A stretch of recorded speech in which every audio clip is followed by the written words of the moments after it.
സ്നേഹമുള്ള എൻ്റെ ഉസ്താദുമാരെ, നാട്ടുകാരെ, എൻ്റെ പ്രിയപ്പെട്ട കൂട്ടുകാരെ, ഞാനൊരു കഥ പറയുകയാണ്. എല്ലാവരും ശ്രദ്ധിച്ചു കേൾക്കുമല്ലോ.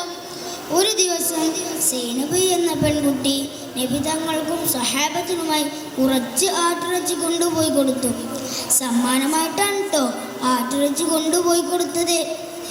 സഹാബികൾ ആവേശത്തോടെ ആ ആട്ടിറച്ചി കഴിക്കാൻ നിൽക്കുമ്പോൾ നബി തങ്ങൾ പറഞ്ഞു, ഈ ആട്ടിറച്ചി കഴിക്കരുത്, ഇതിൽ വിഷമുണ്ട്. ഈ ആട്ടിറച്ചി കൊണ്ടുവന്ന സ്ത്രീയെ തിരിച്ചു വിളിക്കൂ. സഹാബികൾ പോയി ആ പെൺകുട്ടിയെ തിരിച്ചു വിളിച്ചു കൊണ്ടുവന്നു. എന്നിട്ട് ചോദിച്ചു, നീ ഇതിൽ വിഷം കലർത്തിയിട്ടുണ്ടോ? അവൾ പറഞ്ഞു, ഞാൻ വിഷം കലർത്തിയിട്ടുണ്ട്. എന്തിനാണ് നീ ഇതിൽ വിഷം കലർത്തിയത്?